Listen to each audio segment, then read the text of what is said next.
What the heck does that mean? Some guy said something about some real estate thing and I don't even know what it means. Well, today let's go over some real estate vocabulary.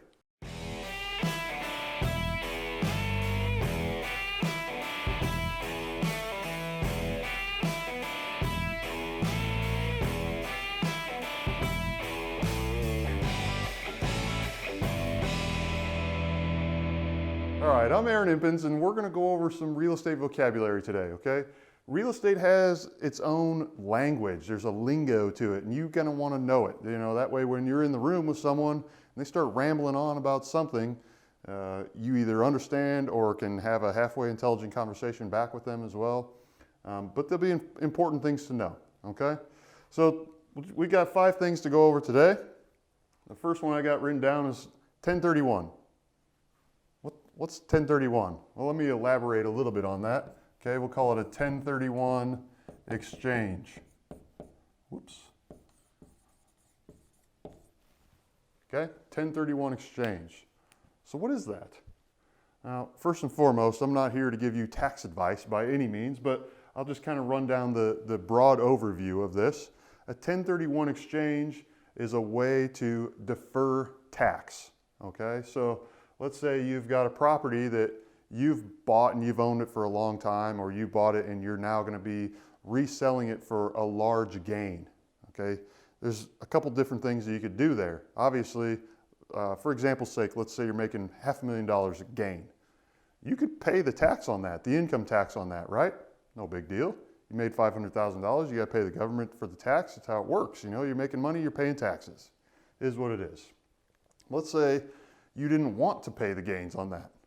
Well, in real estate, you can 1031 exchange that into something that is similar. So let's say you sold that building and it was a multifamily apartment building, real estate building. You're making your $500,000. You say, I don't want to pay the tax on that right now. I want to defer it to a later date. You can then buy another multifamily property for either an equal value or a greater value. It can't be lesser value, but equal or greater value, and defer that tax. Okay, some of the requirements that go along with that is once you've sold your property, you have to then identify the next property within 45 days, which is pretty quick, you know, a month and a half. 45 days, you have to have it identified as to what you're going to buy. And then you have to be closed in 120 or 180 days. 180 days, you have to be closed on that property, 180 days. Okay, so that's 6 months. That gives some time, but if you don't have that property identified within 45 days, your 1031 exchange won't work, okay? So again, it's just a way to defer the tax. Don't misunderstand. You will be paying the tax eventually. It's just deferred to a later date. The only way that you don't pay the tax is that property that you then bought, you hold that until you die. That is the only way you won't pay the tax. If you ever sell it without 1031ing again, you pay the tax. Funny enough though, if you do keep it to death, your heirs or your kids, they don't pay the tax. So that's pretty interesting, kind of good to know. All right, so number 2, PITI. What the heck is that? You know, you're going to hear that term often, you know, PITI, what's my PITI? Okay, so let's break it down. The P, that's going to stand for principal, okay? Every mortgage has a payment that you make on a monthly basis, obviously, and part of that payment goes towards the principal pay down of the loan, okay? So I could assume that this I then probably stands for interest. Yep, principal and interest. This makes up your entire loan payment, principal and interest. You pay it down. Obviously, this is amortized out over a long period of time. This number is going to change, and this number will change as the loan gets paid down. But that's what that means. The first PI means principal and interest. So what's the TI, okay? First, let's go with the T. That's going to be your taxes, okay? Your property taxes. So you got your principal, interest, and your taxes. Unfortunately, this is going to be paid to the county that you live in, your property taxes, every year. Let's talk about the I. It's not going to be interest because that's what that one is. So this is going to be insurance. Insurance, okay? Obviously, if you've got a loan on a property, or even if you don't, you just want to make sure that you're protected, you're going to have insurance on your property. So PITI, principal, interest, taxes, and insurance. Usually this can make up the entire monthly payment that you have that the bank ends up handling. So that's what you got there. Number 3, multifamily.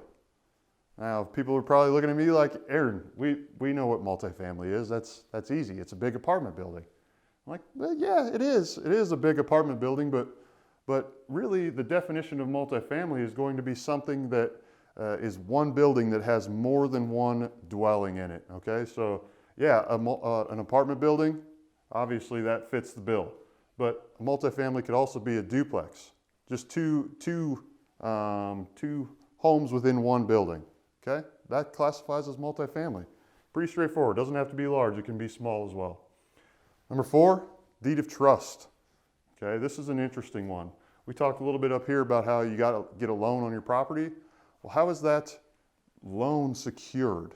Okay, a deed of trust is going to be the instrument that secures that interest for the lender. Now, it's not the same in every state, but I would say a little over half of the states are deed of trust states or trust deed states, same thing. And this is the instrument that you'll sign with the bank that says, I'm basically saying if I don't pay my bill, you have the interest that gets assigned to the trustee to take that property back from me. Every loan that you get from a bank, every loan you get from a hard money lender, and every loan you get from a private money lender, that one's a little bit gray, should have a deed of trust, okay? That's what secures the loan for the lender. You'll sign it every time. Now, number 5, to go along with that deed of trust, you got yourself a promissory note. Well, what's a promissory note? So this is the instrument that gives them the security in the property. This is the instrument that breaks down how you pay them back, okay? Pretty straightforward. So a bank obviously is going to have it set up to where you're paying over, let's say for instance, a 20-year amortization. You've got a 5-year fixed rate and it adjusts after that. This outlines what your payment is and how you pay it. In a private money lender like to myself, I've got a short loan period and you make interest-only payments to me on a monthly basis. So my promissory note outlines that where it says every month you're going to pay your interest payment. And that's what it is. In 6 months it comes due and you have to pay it off in full on then or before. So again, that's what tells you how you pay it back. Okay?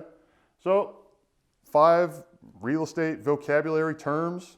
I'm going to keep doing this. I think people are going to like this.